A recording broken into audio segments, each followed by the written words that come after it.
pero le dejo una tarea, que puedan leer la última parte del capítulo 2 que habla del ejemplo de Timoteo y de Epafrodito, que hay cosas muy lindas y muy especiales que Dios enseña y que Pablo está enseñando ahí en la carta. Y hoy me gustaría que podamos mirar en esta primera instancia el capítulo 3 hasta el capítulo 4, verso 1.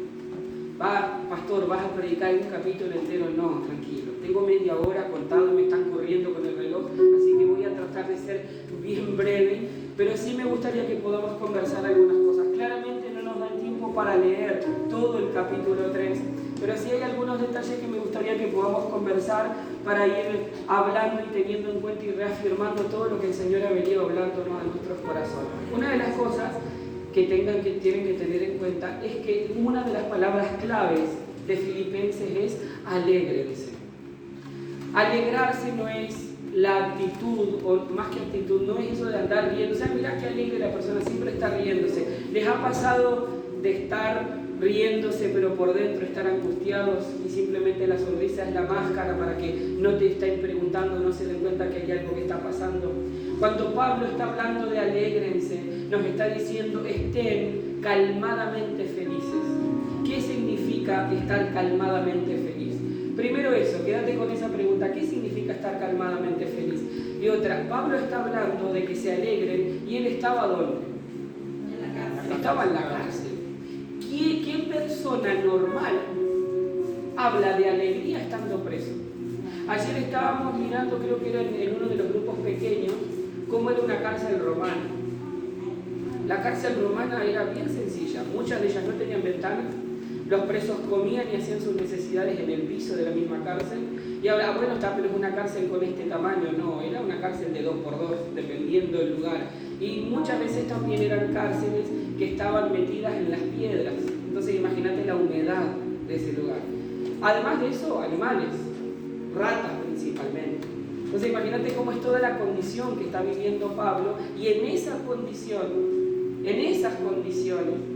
¿no? Pablo empieza a hablar. Después, claro, la cárcel en Roma es diferente, porque la cárcel en Roma, Pablo está en una casa, está un poco más tranquilo, pero Pablo vivió esos momentos de cárceles más complejos. Y desde la perspectiva de la cárcel, Pablo dice, alégrense, estén calmadamente felices. Entonces, ahí podemos empezar a pensar cómo cuando leemos esta parte de la palabra de Dios, tenemos que entender de que el estar alegres es otra cosa. Probablemente ustedes conocen una canción que dice, no puede estar triste el corazón que alaba, que bueno, la garganta no me da, pero ustedes hagan de cuenta que ando bien cantando. No puede estar triste el corazón que alaba a Cristo, no puede estar triste que el corazón que alaba. Por eso le canto, le gritamos. Nos animaron mucho con esta canción a que nosotros no podíamos estar tristes. Y el cristiano no puede estar enojado, el cristiano no puede estar triste, el cristiano siempre tiene que estar feliz. El cristiano siempre tiene que estar dando amor. Pero ¿qué pasa cuando uno no quiere estar feliz? ¿Qué pasa cuando uno no quiere dar amor porque necesita otras cosas? Y es acá donde entra el alégrense de Pablo. Que el corazón esté sufriendo, pero que la felicidad venga de saber y de la convicción de que Dios está con nosotros y Él está guiando nuestros pasos. Eso es lo que significa calmadamente feliz. Una de las cosas que a partir del capítulo 3 Pablo va a hablar y va a decir, cuídense de los perros. Es muy gracioso lo que está haciendo Pablo acá, porque los judíos le decían perros a los gentiles, aquellos que no eran judíos. Y en este caso, Pablo lo que está haciendo es diciéndole perros a los judíos, a los sacerdotes. Entonces, una palabra despectiva de los sacerdotes judíos hacia gente que no era de su pueblo, Pablo les está utilizando esa misma palabra para decirle a ellos, bueno, ustedes son los perros. Y ahí está animando a la iglesia de los filipenses a decir, cuídense de los perros y de los que mutilan el cuerpo. Mutilarse el cuerpo es cortarse una mano, no. Acá la Biblia lo que nos está hablando, Pablo está haciendo la referencia a la circuncisión. No se olviden que en este contexto teníamos a toda la iglesia creciendo y creyendo en Cristo, y después teníamos a los judaizantes que estaban diciendo, no, pero para amar a Dios tenés que circuncidarte, tenés que cumplir la ley. Entonces en el contexto de la iglesia estaba habiendo una gran persecución, porque por un lado estaba toda la gente que estaba creyendo en Jesús, y del otro lado estaban todos aquellos que estaban aferrados a la ley. Entonces en este momento Pablo, cuando dice tengan cuidado de los perros y tengan cuidado de aquellos que mutilan el cuerpo, está hablando tengan cuidado de aquellos que quieren exigirle formas externas y no se están dando cuenta que la verdadera circuncisión está en nuestros propios corazones, porque la circuncisión siempre fue una marca de propiedad, de que es un pueblo escogido por Dios, y la circuncisión del corazón es la marca de que vos y yo somos escogidos por el Señor.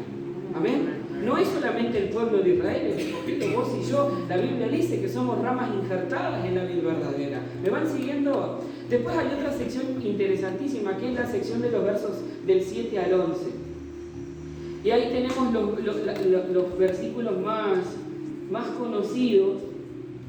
Sin embargo, todo aquello que para mí era ganancia, ahora lo considero pérdida por la causa de Cristo. Es más, todo lo considero pérdida por razón del incomparable valor de conocer a Cristo Jesús, mi Señor. Por Él lo he perdido todo y lo tengo por estiércol a fin de ganar a Cristo y encontrarme unido a Él. No quiero mi propia justicia que procede de la ley, sino la que se obtiene mediante la fe en Cristo. La justicia que procede de Dios basada en la fe. Lo he perdido todo a fin de conocer a Cristo, experimentar su poder que se manifestó en su resurrección y participar en sus sufrimientos y llegar a ser semejante a Él en su muerte. Así espero alcanzar la resurrección de entre los muertos. Creo que Pablo acá una de las cosas que está haciendo es que está mostrando un estilo de vida nada que ver a lo que uno cree. Uno piensa que bueno, cuando venimos a Cristo todo es hecho nuevo, uno vive bien, uno es prosperado, uno es bendecido, está todo tranquilo. Y Pablo dice, bueno, ¿querés vivir una vida como Cristo? Tenés que participar del sufrimiento, tenés que ser semejante a Él en su muerte. ¿Y qué es ser semejante a alguien en su muerte? Morir igual. ¿Cómo murió Cristo? Rechazado, crucificado.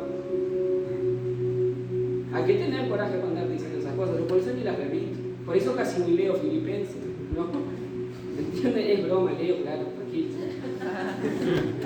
Dice, todo aquello que para mí era ganancia, ahora la pierdo por la causa de Cristo. Cuando Pablo dice pérdida, no se olviden que el Nuevo Testamento está escrito en griego, y la palabra para pérdida hace referencia a un término comercial. Cuando alguien se declara en bancarrota, entonces Pablo dice, todo esto es perdido, dice, todo esto es como si fuera una bancarrota. Pablo lo que está diciendo ahí es, invertí tantos años de mi vida siendo un fariseo, el fariseo de fariseos, como dice en Corintios, pero todo eso me hizo estar en bancarrota. Todo esto no sirve para nada, porque lo que realmente importa es Jesucristo. Dice, y lo incomparable que es conocer a Cristo. Cuando a vos a un judío le hablabas de conocer, para un judío esa era una palabra muy importante, porque conocer a Dios para un judío era conocerlo íntimamente. Nosotros tenemos la costumbre de decir, tengo un conocido, que es alguien que vos sabés que existe. Porque la cuestión es persona, conocido, amigo, no en la escala. El conocido es aquel que sabés que existe, sabés muy poco de su vida, y después si es amigo ahí ya hay más confianza. Cuando hablaba el judío de conocer, hablaba de relacionarse íntimamente. Entonces Pablo lo que nos está diciendo es lo incomparable de relacionarme íntimamente con Cristo y ser transformado por lo que Él tiene para mí. Y lo tengo por estiércol. Hay un juego en la retórica paulina en Filipenses. No se olviden que antes de los romanos gobernaban la región Grecia y quedaron algunos aspectos de los discursos griegos. Y una de las cosas que era un arte, era el arte de poder pintar con palabras bonitas cosas feas. Si yo les digo estiércol, ustedes saben lo que es. Y hay una palabra muy común que yo por respeto claramente no lo voy a decir. Usted la piensa, pensar un segundo, listo, pedí perdón, Jesús, perdonanos por pensar esa palabra negativa. Bueno, en realidad Pablo usa esa palabra que vos pensaste. Lo único que en la retórica griega y en el consejo paulino va a decir, bueno, vamos a pintarlo de una manera un poco más pintoresca para que la gente no se ofenda tanto.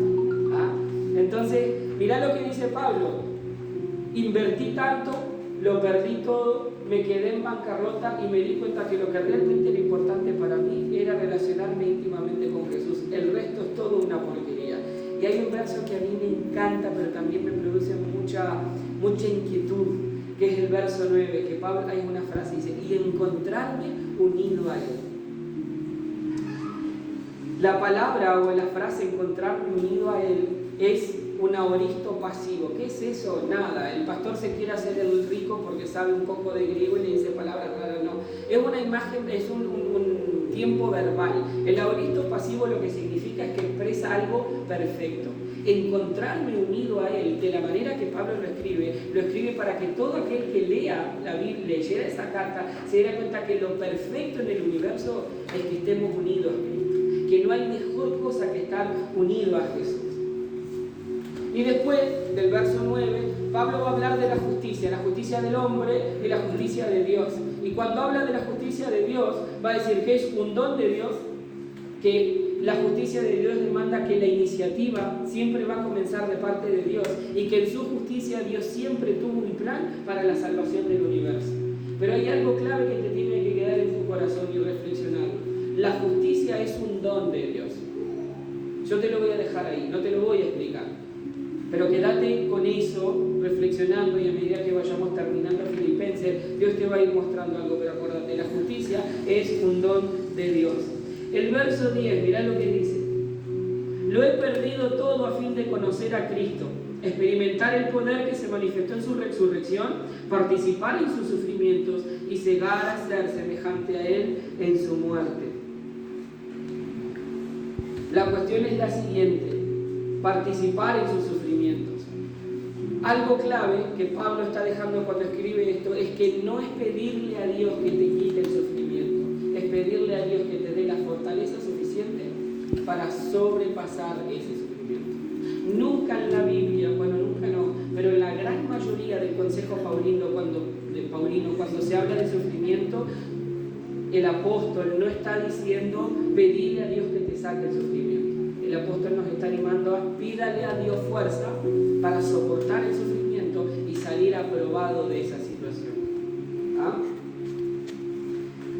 Y esto, y la frase final dice, y ser semejante a Él en su muerte. Y esa palabra, o esa frase, perdón, también está en un tiempo verbal en el griego, que es una acción que tiene que ser llevada a cabo sí o sí. Ser semejante a Él en su muerte es algo que sí o sí cada uno de nosotros tenemos que vivir. Eso es lo que el apóstol Pablo nos está enseñando en estos primeros versos de Filipenses. La próxima sección va del verso 12 al 16. Dice, no es que haya alcanzado todo ya, sino que prosigo a la meta. La palabra prosigo viene de una raíz o de una imagen verbal de caza, cuando un cazador persigue a su presa. Entonces, cuando Pablo está diciendo prosigo a la meta, lo que Pablo nos está animando es a perseguir la meta. ¿Cuál es la meta? ¿Es comprarte tu casa? ¿Cuál es la meta? ¿Es que vos tengas todo lo que vos quieras? No. El supremo llamamiento en Cristo Jesús, Señor nuestro. Y tal vez el llamado de Dios para muchos, en un tiempo, puede hacer sufrir. ¿Dios te puede llamar a sufrir? Claro que sí. Uno no lo quiere, pero podemos por momentos ser llamados a sufrir. Porque el sufrimiento nos enseña a ser frágiles, el sufrimiento nos enseña a entender de que Cristo está por encima de todas las cosas. Hay momentos en nuestras vidas que vamos a ser llamados a sufrir, pero ese mismo llamado a sufrimiento también siempre vendrá con la respuesta: Cristo por sobre todas las cosas. Y ese mismo llamado siempre vendrá con la frase: y encontrarme unido a Él. Amén. Amén. Otro verso que todos nosotros le hemos leído y lo hemos recitado. Olvidando lo que queda atrás y esforzándome por alcanzar lo que está delante. Sigo avanzando. La cuestión es la siguiente: para avanzar hay que mirar hacia adelante. No se puede avanzar si estamos continuamente mirando hacia atrás, y eso es lo que está dejando en claro Pablo. Y al final de esta sección, Pablo termina con: escuchen los perfectos. Y ahí parece, ¿por qué Pablo está diciendo escuchen los perfectos? La frase que Pablo utiliza de escuchen los perfectos es: gente, para estar bien delante de Dios, ustedes necesitan estar en un mismo sentir y que todos sus oídos escuchen la misma cosa. ¿Por qué es difícil escuchar lo mismo todos? Porque cada uno escucha según la revelación que tiene. Pero Pablo acá nos anima a la unidad y Pablo acá nos anima a que nuestros oídos pueden escuchar lo mismo. Pero para que escuchemos lo mismo, necesitamos participar de sus sufrimientos y ser semejantes a Él en su muerte. Capaz que viniste con las ganas de ser animado, pero bueno, tenemos una instancia de grupos pequeños, cualquier cosa lloran la frustración ahí en el grupo pequeño. La última parte o la última sección de esto es del verso 17 del capítulo 3 de Filipenses hasta el verso 1 del capítulo 4. Entonces, la última sección, Filipenses 3, 17 hasta capítulo 4, verso 1. Y hay una frase muy fuerte. Pablo dice: muchos se están comportando como enemigos de la cruz. Esta frase en griego es una frase, de la manera que Pablo la está escribiendo, es una frase muy fuerte. ¿Viste cuando tu padre te corrige, pero cuando vos sabés que te está corrigiendo en serio y que te da como un poquito hasta de miedito? La corrección es de esta manera, o de la manera que está escribiendo Pablo esta parte. ¿Ah? ¿Sabes por qué? ¿Por qué Pablo dice muchos se comportan como enemigos de la cruz? Acá Pablo no está hablando de gente que no conocía a Dios, o no está hablando de aquellos que no les gustaba la persona de Cristo y estaban persiguiéndolo. Pablo está hablando de la misma gente que estaba dentro de la iglesia, que se estaban comportando como enemigos de la cruz. Ay, pastor, pará, o sea que yo puedo estar dentro de la iglesia y convertirme o comportarme como un enemigo de la cruz. Claro, Pablo lo está diciendo. Había gente en Filipos que se estaba comportando de esa manera. ¿Qué significa, según Pablo, comportarse como enemigo de la cruz? Eran personas que creían ser salvas, pero los frutos no decían lo mismo. Eran personas que eran informadas, eran religiosas, pero que sus frutos estaban hablando algo totalmente contrario a lo que sus palabras decían. Pablo no habla de enemigos de la cruz, aquel que era ateo. Pablo no habla de un enemigo de la cruz, aquel que es, no sé, macumbero. Pablo está hablando de que el enemigo de la cruz muchas veces está sentado acá con nosotros y que muchas veces los enemigos de la cruz no están sentados de mi lado. Soy yo con mi actitud. Y eso es lo que está diciendo Pablo. Como cristianos tenemos la capacidad de decir: ay, mira el macumbero ese, ay, que se arrepienta porque se va a ir al infierno. El ateo, ay, ¿cómo va a decir que Dios no existe? Cruz, que se vaya al diablo y venga Jesús. Y uno viene, aplaude, canta, grita, zapatalea en la iglesia, y nosotros muchas veces somos más enemigos de la cruz que ese ateo que lo que necesita es una palabra de amor y de restauración de nuestra parte. Los enemigos de la cruz no son los de afuera. Pablo está hablando que hay enemigos de la cruz acá dentro de nosotros. ¿Ah? Y después, para terminar esta parte, Pablo dice: ustedes filipenses, además del agradecimiento de Pablo porque Filipos siempre fue una iglesia que lo acompañó, dice: ustedes son mi alegría y mi corona. Y la palabra corona que Pablo está utilizando ahí es la palabra, ¿vieron cuando, no sé si llegaron a ver las Olimpiadas romanas y griegas, que al ganador se le daba una corona de olivo y se le ponía en la cabeza? Entonces Pablo lo que está diciendo es eso: ustedes son como, termino mi trabajo, termino mi carrera, y que ustedes sigan siendo la iglesia que son amable, abnegada y sincera, ustedes siempre van a ser mi corona. Mi mejor recompensa es poder ver que ustedes siguen a Cristo y siguen sensibles a su voz. Y en este momento terminamos esta primera sección. Ahora vamos a pasar, y vuelvo a pedir a Nancy que pase para explicar, vamos a pasar a una parte de grupos pequeños para seguir cerrando esta idea, y después terminamos con el capítulo 4 y ahí cerramos nuestro estudio inductivo de Filipenses, de nuestro retiro.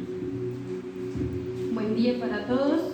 Bueno, sin perder un poco este ambiente, porque la idea es que mantengamos en la cabeza un poco lo que ha dicho Ángel. Lo que vamos a hacer ahora es separarnos en los grupos que teníamos ayer. El grupo 1 va a estar afuera, el grupo 2 en esta hilera, el grupo 3 en esta otra hilera de bancos, el grupo 4 va a estar en el saloncito de allá, y el grupo 5 en este de acá que está al lado de la cocina. ¿Sí? Todos los que estaban ayer en un grupo se van a ir a sus grupos. Esperen, no se apuren. La gente que se suma hoy y que no estaba en ningún grupo ayer, hoy se puede sumar al que ustedes quieran, al que les quede más cómodo. Tienen el beneficio hoy de elegir. ¿Sí? Entonces, lo que vamos a hacer es, hay reposeras y sillas de madera plegable para usar en los espacios fuera de los bancos, ¿no? Cuando ustedes sientan la música, sientan que acá el equipo de músicos empieza a cantar, empieza a sonar los instrumentos, venimos, ¿tá? Cada referente de grupo va a decir, pero venimos y simplemente nos sumamos a ese ambiente de alabanza o de adoración, ¿sí? Así que bueno, ahora sí, cada uno se va a sus grupitos, el 1 afuera, el 2 en este